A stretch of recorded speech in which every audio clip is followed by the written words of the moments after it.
UP में 7 चरणों में हो रहे विधानसभा के चुनाव के छठे चरण का चुनाव प्रचार आज खत्म हो गया है। अब बारी है 7वें और आखिरी चरण की। इस चरण में पीएम मोदी के संसदीय क्षेत्र वाराणसी और उससे सटे 8 जिलों में मतदान होगा, जहां 7 मार्च को वोटिंग होनी है। बीजेपी को उम्मीद थी कि पीएम मोदी के नाम पर वो आसानी से अंतिम चरण में बाजी मार लेगी, लेकिन अब वो वाराणसी में ही हारती दिख रही है, जिसकी चिंता खुद पीएम मोदी को भी होने लगी है। तो कैसे बिगड़ी वाराणसी में बीजेपी की हवा, देखिए ये रिपोर्ट।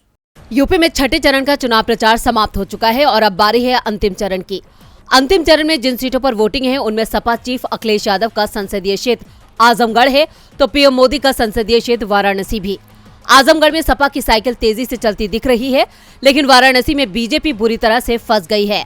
वाराणसी में 7 मार्च को वोटिंग है और वोटिंग से पहले बीजेपी के उम्मीदवारों की मुश्किलें बढ़ती जा रही हैं।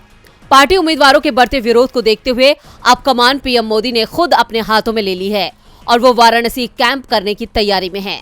पीएम मोदी 4 मार्च को वाराणसी जा रहे हैं। वाराणसी में 7वें चरण यानी 7 मार्च को वोट पड़ेंगे। अपने 4 मार्च के दौरे में पीएम मोदी करीब 6 किलोमीटर लंबा रोड शो करेंगे। पहले 3 मार्च का कार्यक्रम था, लेकिन अब ये 4 मार्च का होगा। 3 मार्च को पश्चिम बंगाल के मुख्यमंत्री ममता बनर्जी वाराणसी में कई कार्यक्रमों में शिरकत कर रही हैं। जनसभा के अलावा ममता रोड शो भी करेंगी। बीजेपी को 7वें चरण में सबसे ज्यादा डर वाराणसी में लग रहा है, इसलिए पीएम को यहां कैंप करना पड़ रहा है। वाराणसी की हवा भी बीजेपी के खिलाफ नजर आ रही है। 27 फरवरी को पीएम मोदी जब यहां पहुंचे थे और बूथ लेवल के करीब 20,000 कार्यकर्ताओं से संवाद किया था, तो सभा स्थल पर खाली पड़ी कुर्सियों ने खूब सुर्खियां बटोरी थी। वाराणसी जिले में 8 विधानसभा सीटें हैं। पिछले चुनाव में बीजेपी गठबंधन ने सभी 8 सीटों पर जीत हासिल की थी, लेकिन इस बार बीजेपी के लिए आधी सीटें बचाना भी मुश्किल लग रहा है। बीजेपी को सबसे ज्यादा चिंता वाराणसी दक्षिण सीट को लेकर है। पीएम मोदी का dream project Kashi Vishwanath corridor इसी विधानसभा सीट में आता है।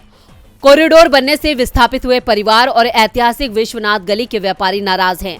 सपा ने भी इस सीट पर अपनी पूरी ताकत लगा दी है।